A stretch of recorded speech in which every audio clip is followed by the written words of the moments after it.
Hello, everybody. So today we are going to talk about something that I find exceptionally interesting, which is medicine and medieval medicine. So as some of you may know, I am interested professionally and academically in the Middle Ages. And the problem of medicine back then is very interesting as, well, it was a time when most of the ancient knowledge about healing was lost. And there were many misconceptions, many weird ideas concerning the healing.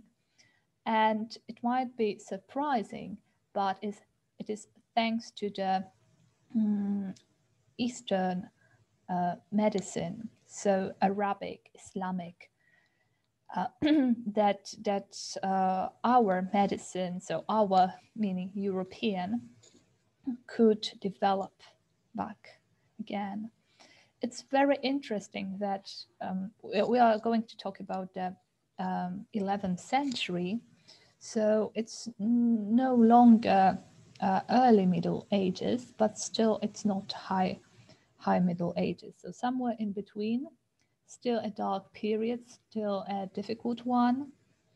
And so I'm going to show you a few very interesting materials dealing with this topic. And our excuse for discussing it is a very interesting movie titled The Physician. In Polish, it's Medicus, and in some other languages as well. So it's about a young man who wants to become a doctor, a real doctor, but he's not satisfied with what he can learn in England, as he is English.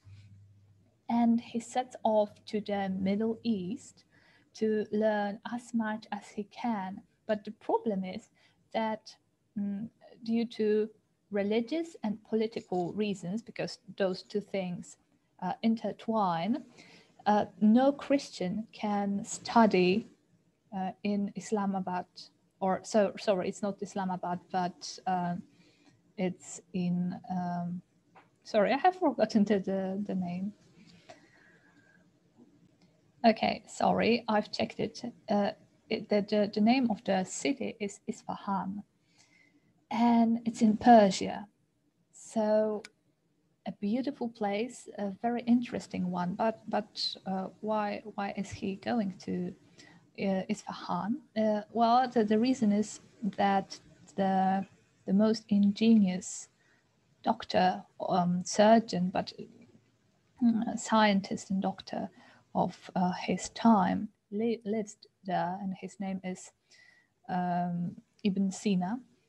And Rob, who is Christian, English, he decides to disguise as a Jewish person in order to be accepted in the academy and to learn how to become a perfect doctor who can heal people.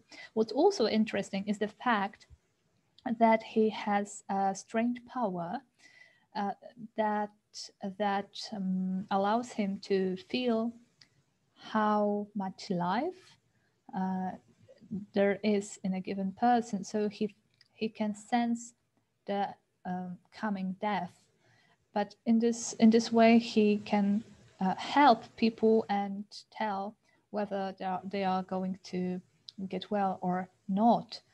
And this is his destiny. And there are many very interesting motives, very interesting topics.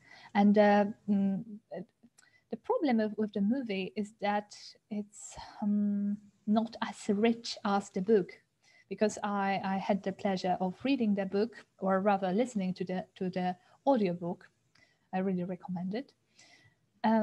And it's impossible to cover 600 pages of a very detailed, very interesting, multi-dimensional book within 90 minutes of a movie. But I think that nevertheless, it's worth seeing, having in mind that some things are made less complex, slightly easier, slightly superficial maybe even, but nonetheless it's really worth seeing, and I recommend it to you. And the problem of the ingenious Arabic scientists in the Middle Ages and their influence on Europe is also very, very curious and worth studying. So I hope that this short introduction makes you curious and you watch the movie or read the book or listen to the audiobook. So all the options are pretty good and enjoyable. And I hope that you'll discover something interesting. And what's very curious is also that the fact that there is also the motive of a plague, so something we are dealing with right now. And well, isolation turns out to be the best solution. So yeah, I hope that you'll enjoy the materials. Some of them may be a bit strong in the sense that if you are very sensitive to blood or anything like this, they might be not very pleasant at times. But I still think it will be enjoyable and interesting because we don't know much about the Middle Eastern medicine and the science that was in blossom in the Middle Ages, while Europe was a pretty chaotic place, pretty difficult and not very enlightened. So I hope you'll enjoy the materials, the movie, the book, and I'll see you soon.